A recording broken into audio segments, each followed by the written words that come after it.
Já de volta com o Giro do Boi, vamos destacar agora um insumo que tem disparado na produção nacional, o sorgo, usado na alimentação animal.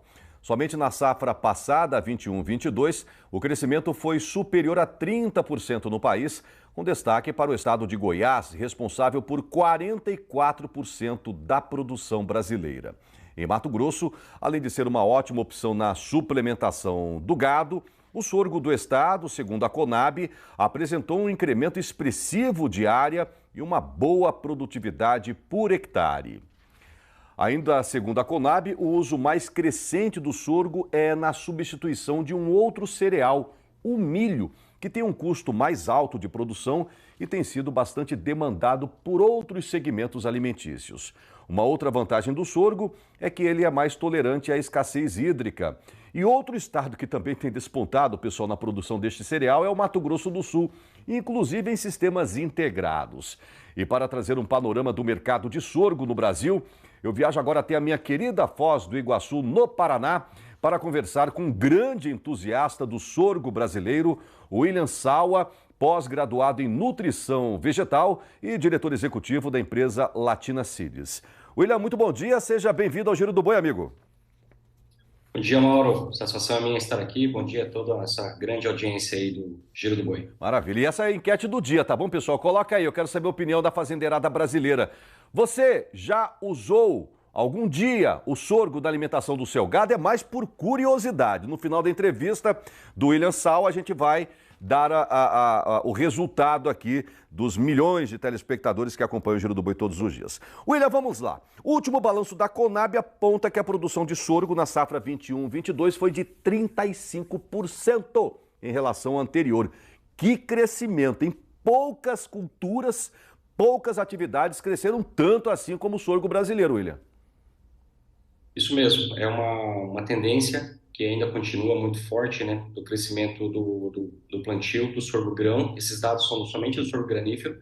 E existe também muito aumento do plantio dos sorgos forrageiros atualmente. Na sua opinião, o que se deve isso? Eu acabei fazendo uma introdução agora em relação ao milho, né, que é menos resistente à escassez hídrica, custa mais caro para se produzir, está sendo demandado por outros segmentos alimentícios, é isso mesmo? É isso mesmo. O sorgo, ele tem uma característica em relação ao milho, maior tolerância a estresse hídrico, né? E também a pragas, né?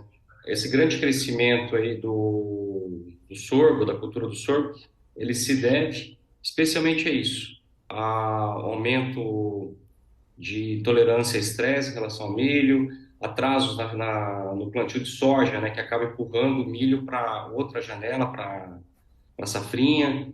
O milho perde a janela ideal ali e o sorgo vem ganhando realmente o espaço que ele tem destacado aí, que é no fechamento da safrinha. Ou seja, ele não é simplesmente uma alternativa, né? Ele tem, de fato, um destaque grande e vai ocupar naturalmente uma janela de plantio ali em relação ao milho. Então, não é uma competição de culturas milho e sorgo, senão um ajuste de janela de plantio da safrinha no centro-oeste brasileiro, especialmente no centro-oeste brasileiro, Maravilha. onde o milho tem tido bastante dificuldade ali e as pragas, né? A cigarrinha é uma outra praga aí que causa o complexo enfesamento, que tem feito muitos produtores, onde a pressão tem sido muito alta de cigarrinha, optar por uma cultura alternativa que é o sorgo, porque o sorgo ele não sofre do complexo enfesamento da cigarrinha aí, causado pelo Dalbulus, que acontece no milho, né?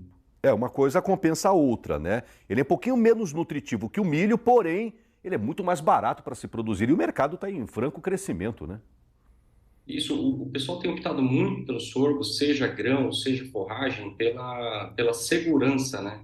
A segurança em produzir. Então, por exemplo, é menos nutritivo a silagem do sorgo, é menos nutritivo a silagem do milho, em relação ao milho também, mas ele se adapta muito bem em categoria de animais e idade de animais. Então, o sorgo é uma cultura muito versátil, né? O estado de Goiás continua despontando, aí quase metade do sorgo produzido no Brasil vem do estado, porém outras regiões estão também em franco crescimento.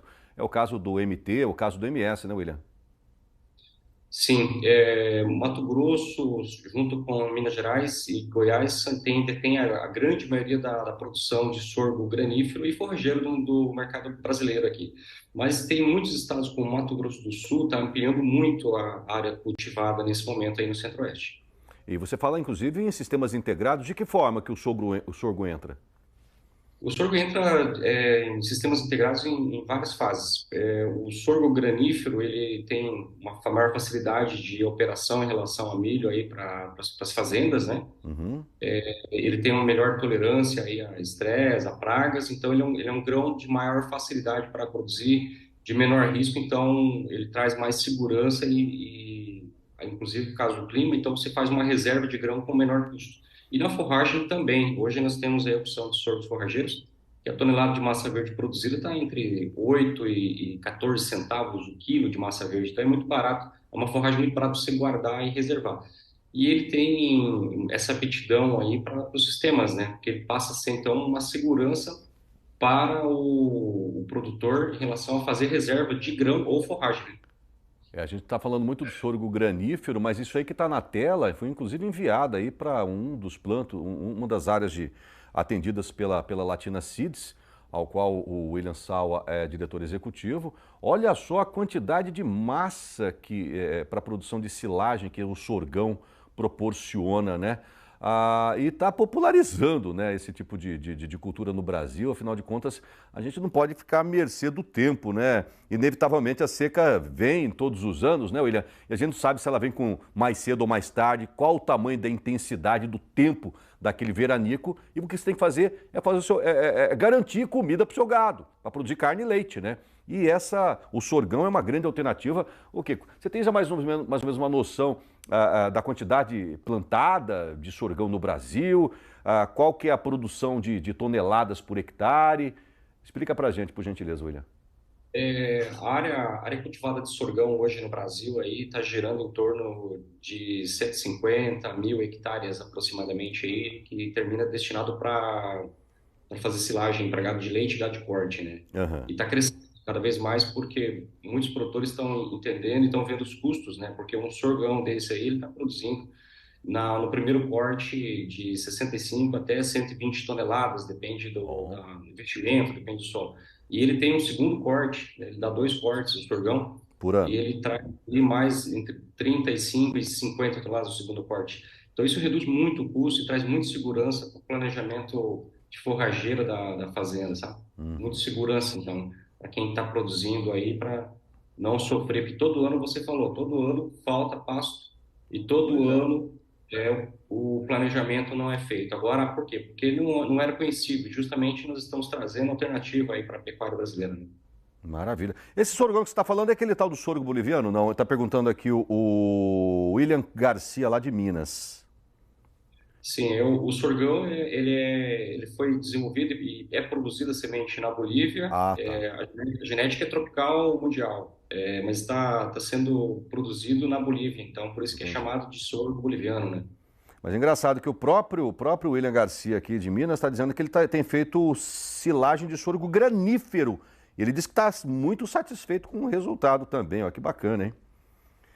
É uma Ah, excelente estratégia. O sorgo granífero na silagem, o pessoal aqui na Seleteira, no Paraná, também tem optado, né? Santa uhum, Catarina também já tem produtores aderindo à silagem de sorgo granífero, porque a relação planta-grão é muito grande, né? Chega aí uhum. a 25%, até 30% algumas cultivares aí de sorgo granífero, de relação grão-massa. Então ele tem muita energia, né? Você consegue agregar muita energia na silagem. É verdade. Esse consórcio do sorgo com pastagem também tem ajudado muito e ganhado espaço nas fazendas brasileiras, inclusive ajudando na redução aí das áreas degradadas, né, William?